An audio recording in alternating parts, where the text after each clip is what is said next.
A special report right now on the core rights and liberty protections the Trump administration has been both attacking and very brazenly testing in the highest courts in the land. The push begins with Trump's mass deportation agenda, the people being hauled on and off planes and sent to various parts and corners of the world, but it doesn't necessarily stop there. This has actually drawn a string of losses in federal courts, rebukes from multiple judges, orders to bring back, sometimes wrongly, deported individuals. There's been the Supreme Court losses in the early rounds. You're probably familiar with some of that. But as Donald Trump keeps pushing, we now have this standoff between him and the courts, as the Wall Street Journal reports. And this is the current baseline. And these clashes already go beyond even the tense standoffs over foreign detainee rules during the war on terror. We're past where we were then under Trump in the second term. And the president's challenge is to the law and the Constitution in a way that could go even farther than those clashes. Indeed, Trump's number 2 official in the White House, Deputy Chief of Staff Stephen Miller, has asserted, he says, the administration is mulling ways to suspend the core, long-standing liberty right against unlawful or unlimited government detention powers that they claim they're already looking at how to suspend habeas corpus. The Constitution is clear, and that, of course, is the supreme law of the land, that the privilege of the writ of habeas corpus can be suspended in a time of invasion. So I would say that's an option we're actively looking at. Look, a lot of it depends on whether the courts do the right thing or not.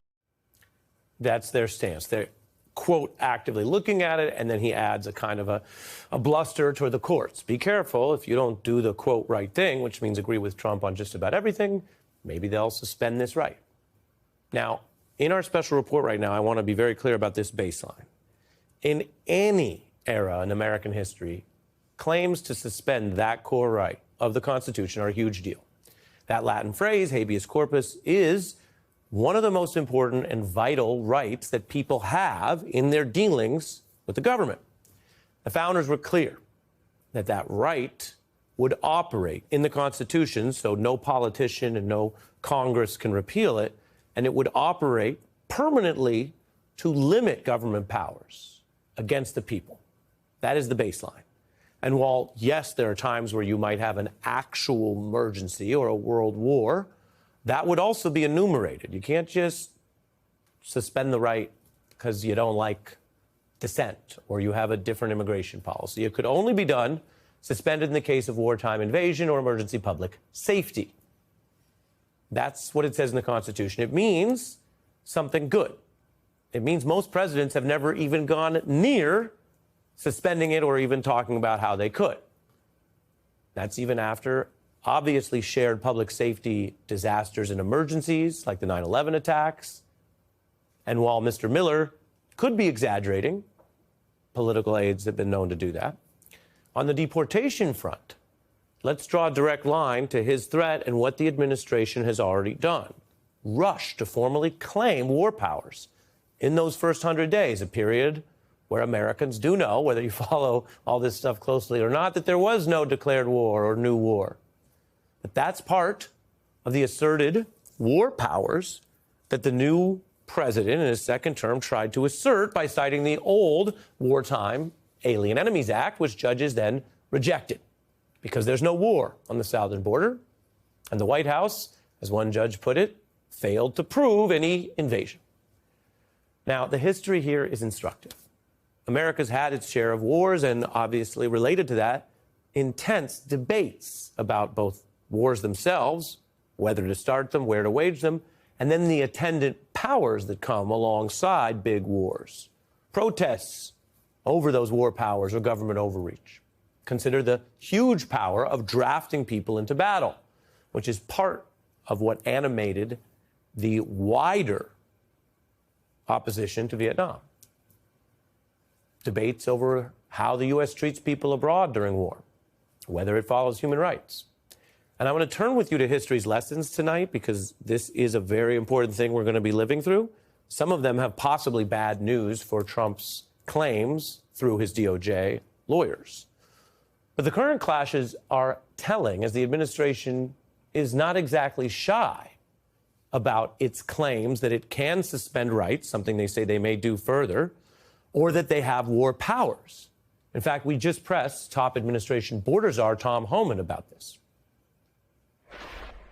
Another judge said the White House failed to prove the existence of the invasion or conflict required to justify invoking that act. You've been blocked from using those wartime powers. You don't have to be at war with alien enemies. They also can be a predatory incursion. That's what we believe happened. Mr. Homan, I'll tell you, so you have the benefit of knowing, this is a Texas-appointed judge. I have the quote on the screen.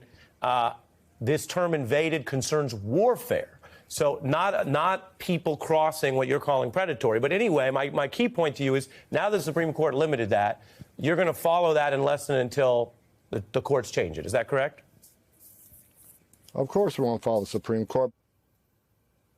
Now, this is playing out at the Supreme Court, and it has allowed certain types of deportations while requiring actual, real due process. And remember, the founders were concerned, as we're going to see, that wherever you set the minimum line, it's going to have implications, because wherever the minimum is what some people will go through if the government accuses you, for example, of being here unlawfully. Now, Justice Sotomayor has warned about some of these problems, saying citizens under the Trump claims could be taken off the streets, forced onto planes. And again, I'm going to leave this up for a moment because she says U.S. citizens. She's talking to the public and the Trump administration. And for those who say, oh, well, this is only for unlawful migrants or new people who came here, she knows how things work. She understands the law, and then says this: history is no stranger to such lawless regimes, but this nation's system of laws is designed to prevent, not enable their rise. Sotomayor discussing the centuries that have led up to these protections that guarantee these rights for citizens. In fact, you can trace it back all the way from before this country was founded in the rebellion we've all learned about, the revolution we all study against kings and their kingly abuses of power. You can go all the way back to about 13th century England and the Magna Carta, which was the initial attempt to try to have some sort of peace between what was then an unpopular king, because a lot of times when you ask the people, they don't like these kings, and some rebels. And there was the idea that it would be a bartered way to have at least a basic protection from illegal imprisonment. Now, that is a ways back. The world operated completely differently. The notion of who was even a full human and what rights were and whether kings were ruling from godlike decrees was a different time. But even then, this is my point to you tonight as we think about whether folks want to take us backwards in history, the basic line of human rights was the idea that they would start checking the king's power, which began with detaining people and then maybe exiling or murdering them, and that there had to be some due process.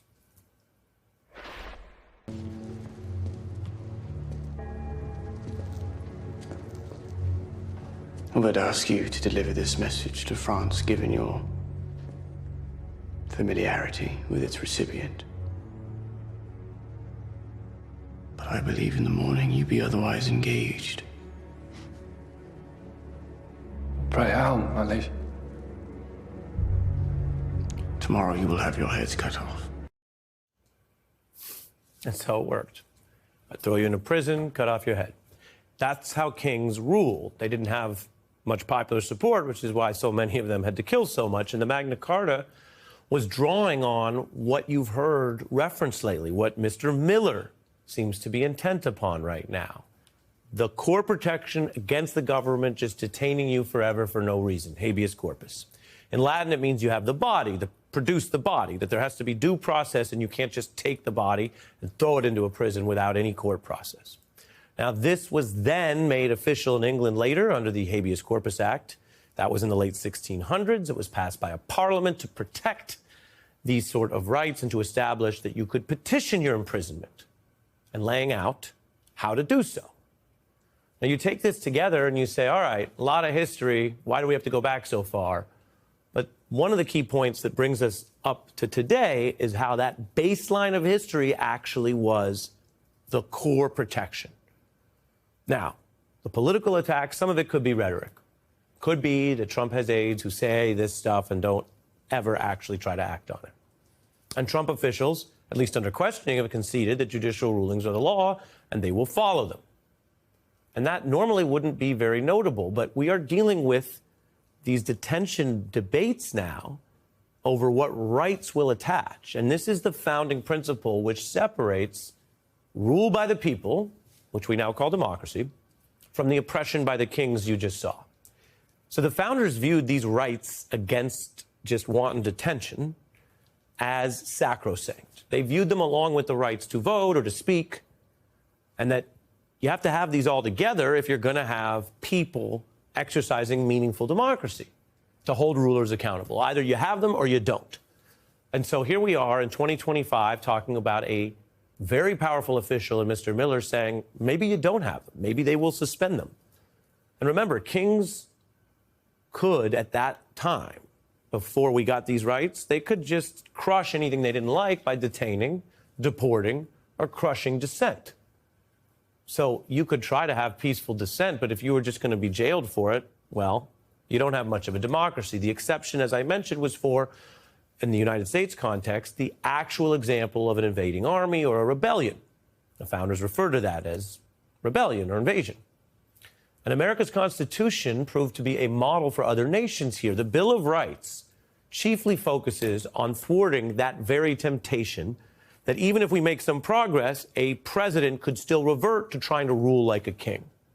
You don't see the world's Donald Trump in these protections, but they're in the news tonight because that's exactly why you had these protections. That a politician could win power in an election, but then use it to oppress and end meaningful democracy.